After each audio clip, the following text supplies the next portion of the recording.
We tell ourselves that we are the Walking Dead.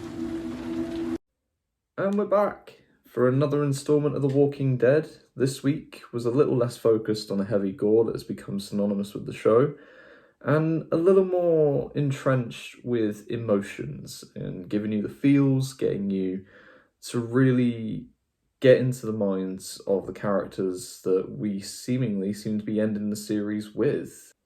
So before we get into the breakdown of this episode, I just want to offer up a very quick recommendation, and that is you go and watch this episode. If you're into The Walking Dead, if you've been watching it from the beginning, if you have caught up with every single episode of the show so far, definitely go and watch that before you come back to this, because this episode is full of character interactions and in-depth looks into their mindsets that I love. I fully love with this week's installment. Don't do yourself a disservice. Go and watch this week's episode. It is very, very good, and I'll get more into that towards the end of this review. But for now, let's start with the breakdown. So we start off with this week's episode with, yet again, the little featurette intro with a voiceover from a young woman, which I still assume is Judith. And we open up in the sewers, officially from the end of last week's episode where Daryl and the little gang are caught underground by Pamela and the soldiers. And Pamela and Mercer both tell Daryl to let Lance go, pretty much, and Daryl agrees after being convinced by Carol after she tells him that we've come to a deal. And a nice little end to that scene before we go into the intro credits is Daryl just stabs Lance in the hand, just because he can, and it was awesome. I love it. Then when we come back from the intro credits, we catch up with the main group of Maggie, Aaron, Jerry, Daryl, Carol, etc. And Carol fills them in that basically if they hold Lance liable for the actions of Sebastian, Pamela will let them go. She'll give them the full resources to rebuild their respective communities. And everybody wins, because that way Sebastian gets off the hook once more. And Lance is no longer in a position to, make a power play for the Commonwealth itself. So everybody comes across as a winner. The conversation with this goes pretty well. Everybody seems to be on the same tracks, except for, trying to convince some of the others within the Commonwealth that this is the best move. Daryl's all for it, and by the end of this, I'm just telling myself that I love Daryl even more week to week. It's such a delight, and Norman Reedus has really made this character his own. And I know that sounds ridiculous to say after about 12, 13 years of playing the character, but he seriously has made this his role. Then the next scene, we catch up with Pamela and Mercer, who've captured Lance. They've gotten hogtied essentially, and are trying to say to him like that you're fucked pretty much. And Lance and Pamela get into a bit of a conversation. They have a very interesting interaction that feels almost like some level of attachment from Lance to Pamela as she goes to stroke his hair or his face, and he seems almost a little bit turned on by it, and I can't figure out what that's about, but I assume that we'll be getting some answers to it. But with only a couple episodes left of The Walking Dead's main series, I don't know if it's really time to add on something like this.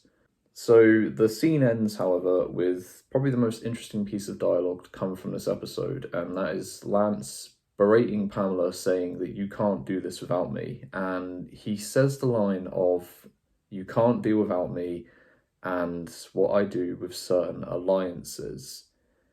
That is very interesting and would imply that we are headed in the direction of the CRM. That's the only way, for me at least, that I feel they could have the resources that they do at the Commonwealth, is from the CRM. The CRM, if you're unfamiliar, was kind of the main antagonist in the Walking Dead Worlds Beyond series and popped up a few times throughout Fear the Walking Dead. They seem to ultimately be the main antagonist and kind of a government overlord, but acting to try and control every other small community that has been built out there.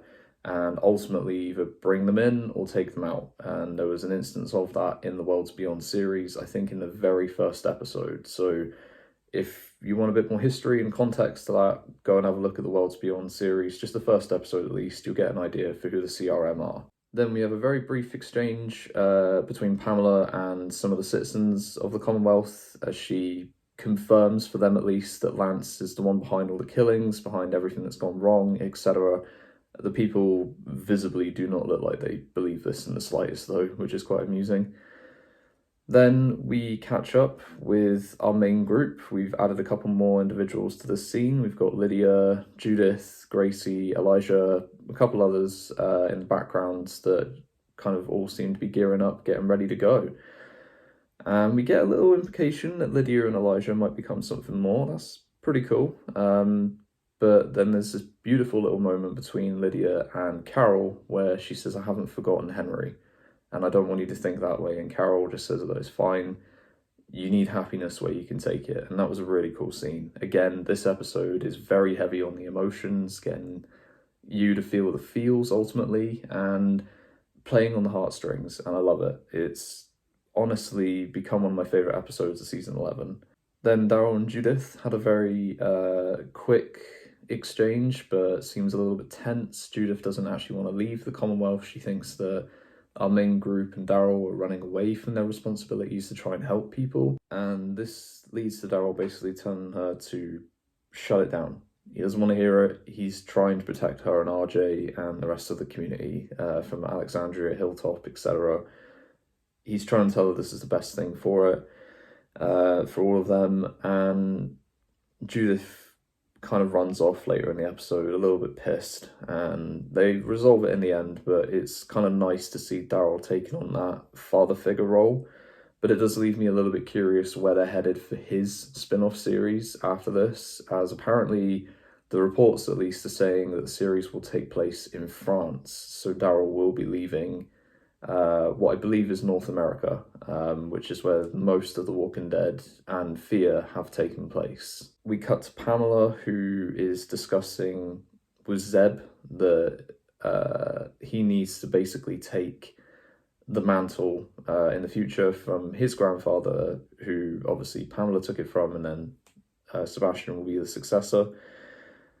I don't know why she keeps trying to defend this shit, but by the end of the episode, she doesn't need to anymore, and it is amazing. Then we get one of my favourite scenes in this whole episode is we catch up with Negan and Annie, and she's getting a scan to basically see how their baby is doing. And the discussion between them afterwards was brilliant. And Jeffrey Dean Morgan proves once again that he is just on another level in terms of acting for this show. And at times, this show does better when it's just looking at Negan.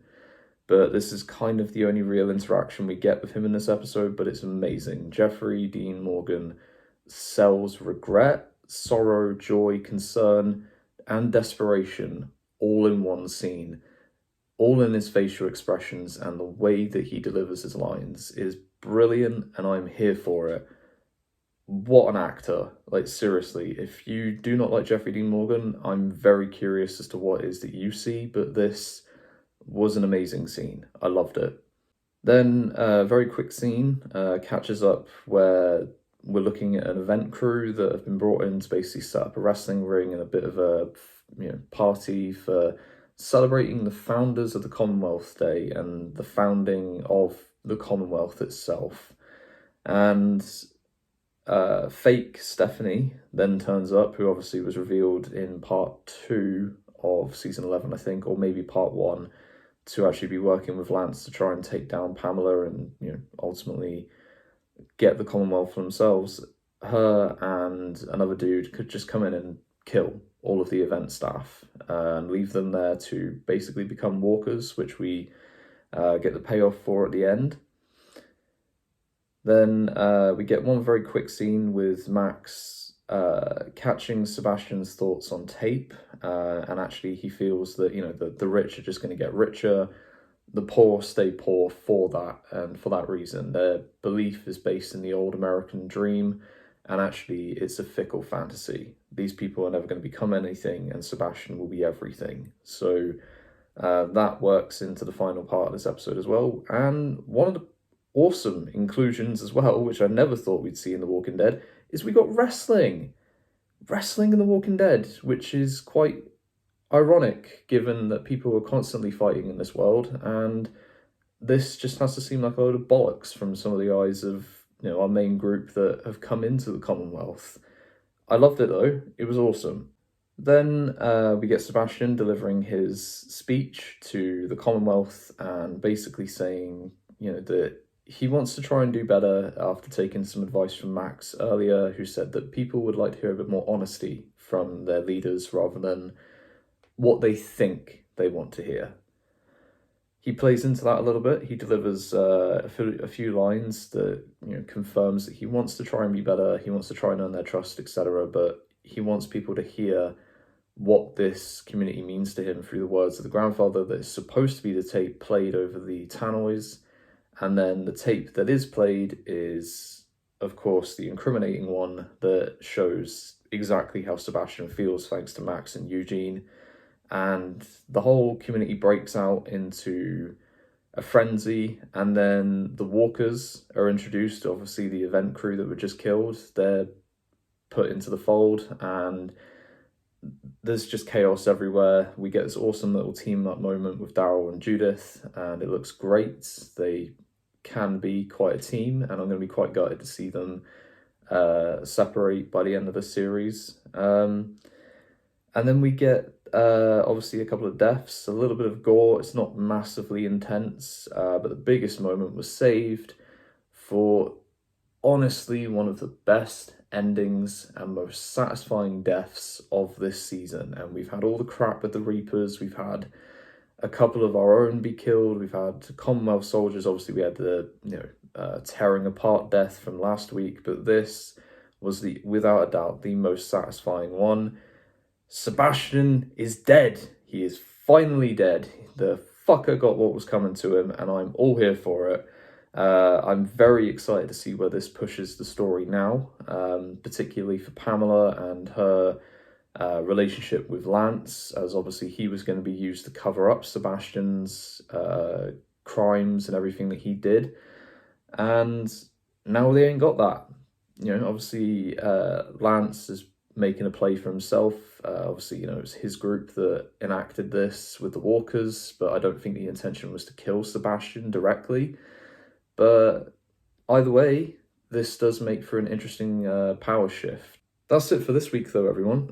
In terms of the episode breakdown, there's not really much else to offer up in terms of what the episode, you know, played out like, and, you know, certain moments, because I think it's just better to be experienced if you watch it. I think it's honestly one of the best episodes of season 11. This was great, and I know that some people watch it for the gore, I know that some people watch it for the politics, I know that some people watch it just because they enjoy a good survival show, but for me, I love getting inside the minds of characters.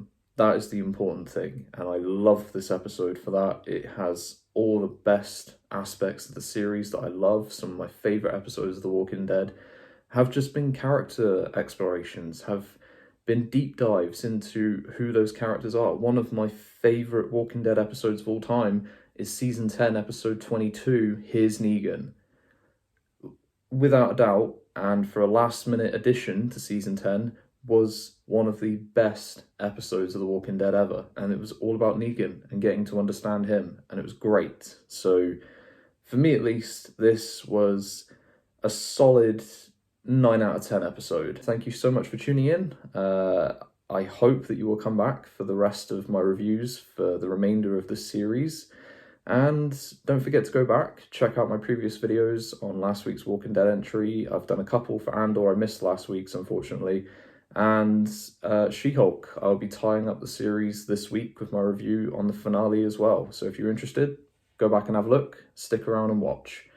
Until then, everybody, take care and have a good week.